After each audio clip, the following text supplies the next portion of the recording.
Welcome to 5 after midnight. Pleasant dreams.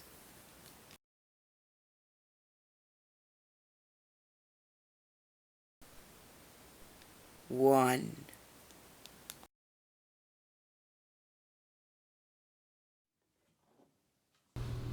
My brother lived in our temple, and one night I was at his house. At midnight, I decided to go for a walk since our temple is in the middle of the jungle in Sydney, and you can see so much of the wildlife at midnight, as well as a potential attempt to ghost hunt. I was just behind the temple when I thought I saw my brother digging a hole behind the temple, where it's usually covered with gravel. I called out his name, and I approach him to ask him what he's doing, and I take 2 steps, and then he disappears. I walked up to the spot, and it was a pile of gravel and a shovel beside it. At the time I thought it was nothing, and I was kind of sleepy, so I let it slide. But I did know that I could hear him digging, and I went straight back home and went to bed. The next morning he gets up and tells me that he had a dream that he was digging my grave beside the temple. I told him that I did see him digging, so we both ran to the cameras and checked the footage. Right around 12:15, the camera gets fuzzy, up to where I walk up to the pile. We never talked to anyone about this since we always had abnormalities between each other and our dreams. We usually have the same dream, but from 2 different perspectives.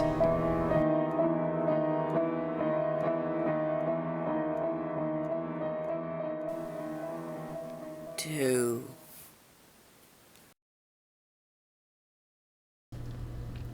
I used to get these horrible dreams when I was a teenager that reoccurred every night for about 3 months at a time. I'd be laying in my bed trying to fall asleep when suddenly something would grab me by the ankle and drag me towards the top of the stairs. My bedroom was a loft conversion. I'd then wake up at the top of the stairs and climb back into bed, glad it was just a dream. Then, as I was trying to fall back to sleep again, it would drag me out again. It was all one big horrible dream, and every time I thought I had woken up, I hadn't. This would happen over and over for hours on end, and I would wake myself up from the dream, knowing that I was asleep, and I'd be dragged out again. My sister said that she would hear me at the top of my stairs, begging her to wake me up, or simply whispering "help" into the darkness.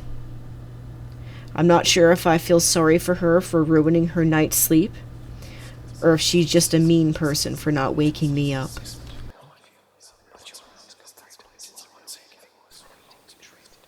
3.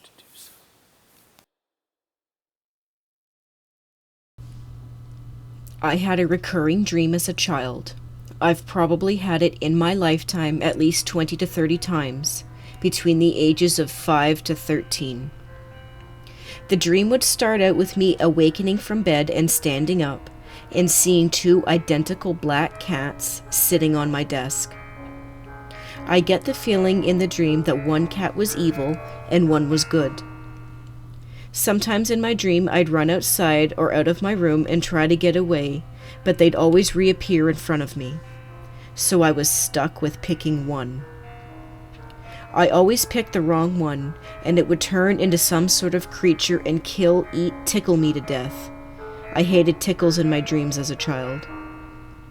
I never told anyone about this dream growing up, and one morning my sister told me that she had a creepy dream with me in it. She said that she had the dream where she was outside in our front yard, and there were these 2 black cats, and she could tell one was evil and one was good.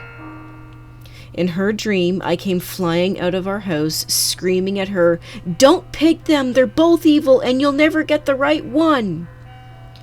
She picked it up, and the other cat ran away. When she told me this in the morning, my face turned white like I saw a ghost. So weird, and even weirder that I was in her dream yelling at her to run. So my sister lucked out big time. Somehow she picked the right one and didn't get killed by a demon cat.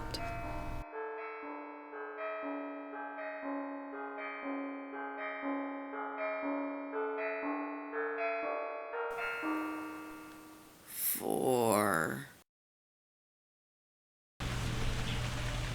About a year ago, I had a terrible nightmare.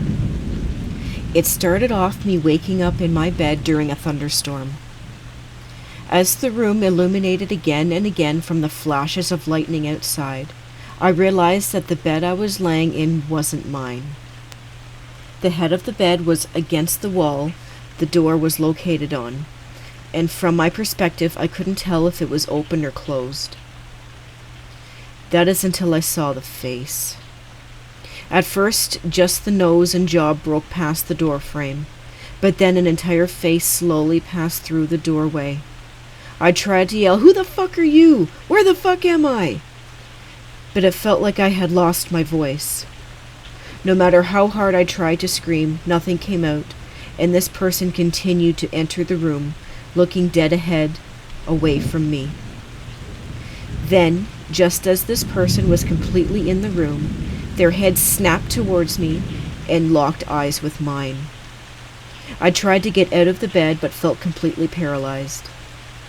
The person started making their way towards me, with every step of their body contort in ways that would break a normal person's bones. Their necks snapped so the back of their head touched their back. Their jaw lay flat on their chest. Their arms had broken at the shoulders and migrated to their back to look like wings. Just terrifying. Just before they reached me, I woke up. The next day I told my mom about it, and I went into great detail about the room. Turns out it was almost an exact copy of my room when I was a baby. We moved out of that house when I was very young. I had no idea what the insides to any room would look like.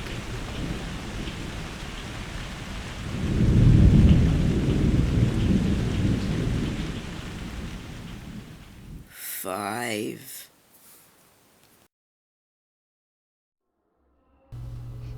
My bedroom's layout is something like this: windows, table, shelf, bed, and whatever else. So when I lie down and sleep, the shelf blocks the windows to a certain degree. You know when you close your eyes and someone looks at you and you can feel it? I felt it, and I opened my eyes. Street lights and moonlight came through my window, lit up my room, and I see no one. But I still felt being watched, and decided to turn my head to where I felt the strongest stare of the shelf. And there she was, standing behind the shelf, in white with hair covering her face. I opened my mouth to shout, but nothing came out, and I immediately knew it was a dream. So I forced myself awake, covered in cold sweat and all. I opened my eyes and found my voice. This time when I turned, she wasn't there. Okay, so just a bad nightmare. So being tired, I fell back into sleep. But in the same dream, I turned and she was there. I stayed awake all night long and didn't dare to fall back asleep.